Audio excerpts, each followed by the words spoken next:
Hey guys, Blazen here.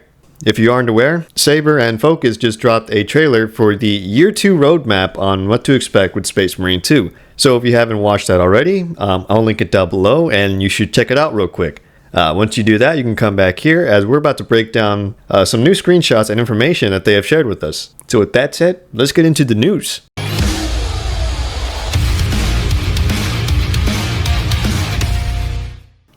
So to announce this right off the bat, the next update, which is the Year 2 update essentially, or the start of it, is September 4th. So it's next week, so not too long from now.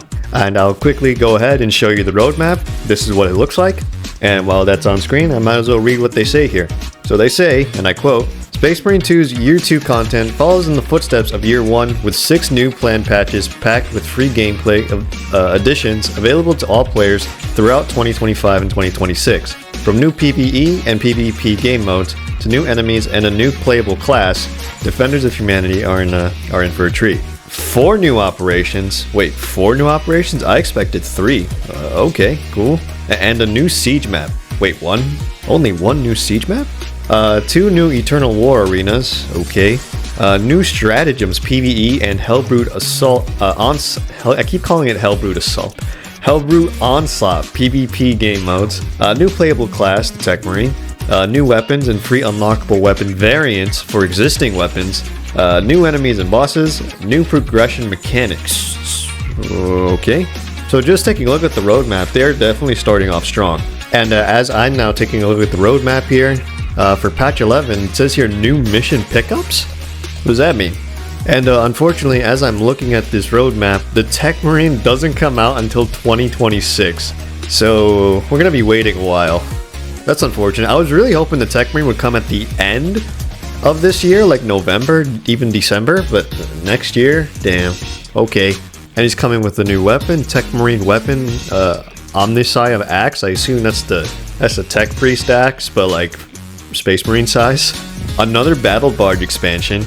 The only thing I can think of with that is maybe they might change or add a PvE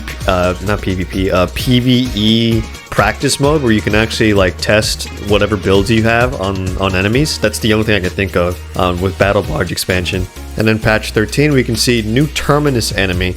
Now I'm not sure if that new Terminus enemy is part of the PvE mission coming with patch 10 with the Vortex Beast they said.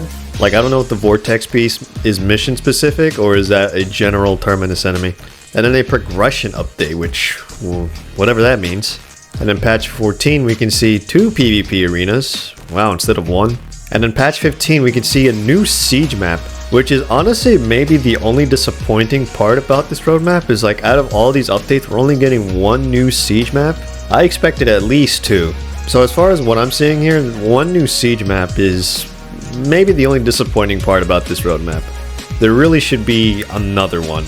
Like I would imagine like they themed the first map off of Kadaku. I assume 2 more maps, one would be based off of obviously Avarax and the next one on Demarium, but only 1. So hopefully after this roadmap they can release a 3rd siege map, because I expect 3.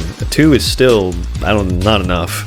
So those are my thoughts on the roadmap, and I guess here's some screenshots of the Black Templar champion, which looks really cool.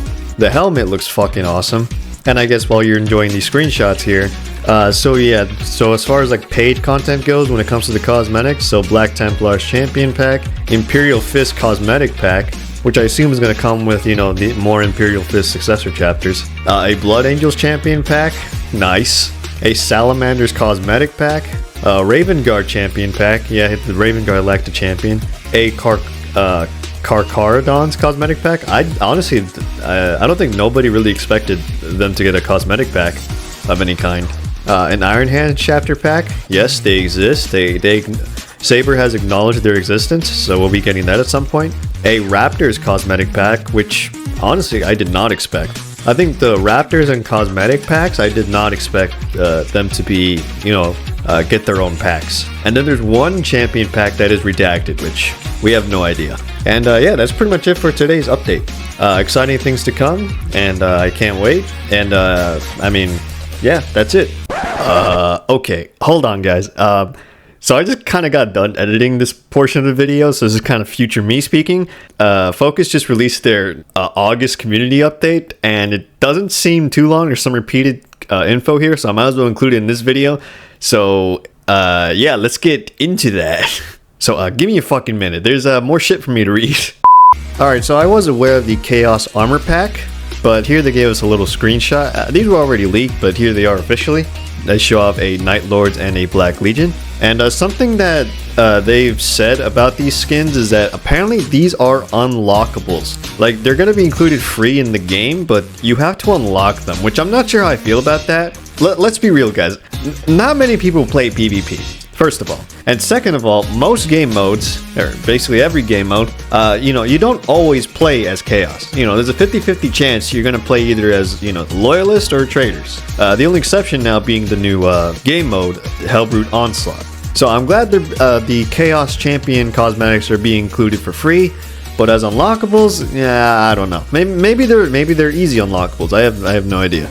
But it says here that each class will require you to score a certain amount of kills per match to unlock corresponding skins. So maybe it's easy, maybe it's just getting kills. So we'll see about that. Here's something new. So more information about the Stratagems PvE game mode. So it says here, Stratagems are a completely new PvE game mode. Unlike classic operations, there are only two difficulty modes, normal and hard. What makes this new game mode different are the various battlefield conditions, which will change every day and week and make each operation completely different from what you are used to. Battlefield conditions can either help or hinder your progress upon successful completion. You will receive a new currency called accolades, which can be exchanged for very valuable rewards. There are weekly and daily stratagems, and each operation has their own set of modifiers.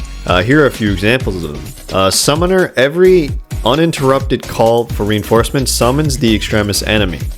Oh, okay. Where are you aiming at? Friendly fire damage from firearms and explosives is enabled. Oh, fuck. Okay. KD stands. Imperial guards spawn on levels. Oh, that's cool. That should be in the normal operations, honestly. And then hunted. An unkillable lictor constantly pursues you. Dealing enough damage will scare it away for a brief time. That's kind of cool. We'll see how that goes. And many others that you'll have to discover for yourself. Oh, okay. So this is kind of like Darktide. Darktide has modifiers like that. But I think I do like this a little bit more, where they're kind of separate. Though I'm not sure how I feel about the difficulty, how it's just like normal and hard. Like, I feel like the difficulties, and even in Siege, needs to be universal in my opinion. And then here we get some brief info about the new operation called Vortex. So it says, and I quote, "The astropathic relay has once again fallen silent. Investigate and cleanse the relay of any lingering heretical presence. This map has a special unique boss, the Mutalith Vortex Beast." Oh, okay, so it is mission specific. Probably like the Hive Tyrant. We don't want to spoil too much. You'll have to wait for the update to drop on September 4th to discover its moveset. And the internal war map called Bridge, which they actually got some footage here, which I'll showcase here. It's got long hallways and small tunnels. This map offers diversified battles and multiple possible strategies to dominate the battlefield. And then here we have a brief clip on the Power Axe. There is no audio, so just a brief clip.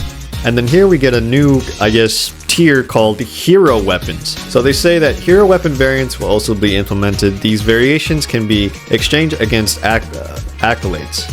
They follow a new mastery tier named Heroic, which is even more powerful than Relic.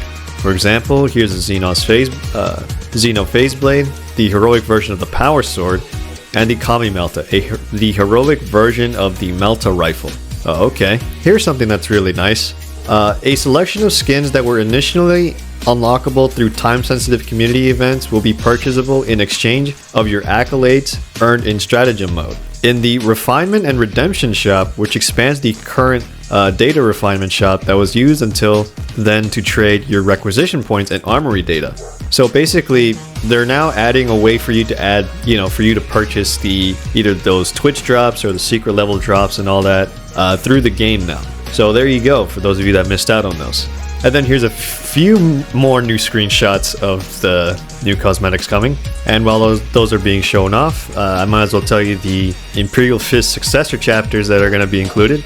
So they include the Celestial Lions, Hammers of Dorn, Invaders, Red Templar, never heard of that one, Sons of the Phoenix, Subjugators, and the Crimson Fists? Wait, I thought they were kind of already in the game, unless there's more to be added? Okay. And here's some exciting news. So about the champion skins. So we can finally mix and match those champion skins. Finally. And not just within the class, as they show in an example here. It's like just because you bought the Dark Angels champion pack with Bulwark doesn't mean it's stuck on Bulwark. You can actually take that cosmetic, all of its cosmetics, and put it on the other classes. So this is really cool and definitely long overdue. And it will definitely like incentivize people that don't have these champion packs to maybe, you know, get them, because they're no longer locked, like strictly locked to one specific class and just one specific way. Now you can mix and match whatever the hell you want. So I assume this isn't 100% compatible with every class, but I assume most classes it will be compatible with. And I guess for those of you that missed out before the game was coming out, the Ultramarines Champion Pack will be available as its standalone DLC. I believe it was like a pre-order, or you had to get like the gold edition of the game, but it's now going to be available separately for everyone. And then we have some poll results here, which if you don't know, which I assume some of you probably didn't know, there was a survey, or yeah, like a poll that went out about contested health recovery in the game. And this is actually my first time reading this, so let's see what they have to say. We understand this is a very touchy subject, and we will be extra careful with our changes. Range contested health will not be nerfed globally by tweaking one number. It doesn't work that way. Plus, there are some ranged weapons which already have inefficient range contested health recovery. Buffing melee contested health isn't going to just be increasing percentage value. There are certain quality of life features that need to be implemented for melee contested health to work properly, like CHP during grabs, etc. All the changes on this subject will go through PTS testing first, so your feedback will be very much welcome. Thanks for participating and helping us shape the future of the game. Yeah, pretty much from what I saw, everyone was just like, you know, just buff contested health for melee and don't touch for range, because melee is the one that lacks for the most part. And I think I remember I responded on Twitter saying like it's not that simple. You'd have to adjust CHP on a weapon individual basis. And I'm glad they mentioned grabs, because yeah, getting grabbed by like a Lictor or a Revener, you lose so much contested health, and it's like you can't do anything about it, and you just see your contested health just dwindle away, and you can't do anything about it. I feel like that's one thing they can fix alone. Whenever you're getting grabbed or knocked back, you're losing contested health and you have no control over your character. I think a simple change they could do is just, when you have no control over your character, the contested health should just stay. As soon as you get control back, then it can start dwindling down. I think just that simple change alone will help tremendously. And oh, look at that. So on September 4th, when the new update drops, so Twitch drops are returning, and here's what they look like. We're getting a single skull, really? What the fuck? The Power Axe looks cool. That's a cool skin. And then the Pristine Breast Aquila, huh? That's cool. So the axe and the chest, the bird chest piece is cool, but the single skull is like, what the fuck? And that is everything, guys. Oh, this time's surreal. Jesus. A lot to unpack, but that is pretty much your news roundup. Okay, I'm gonna end it here for real now. So like if you enjoyed the videos, subscribe for more, and leave your comment down below on what you think of today's news. Alright, that's it. Until next time, peace.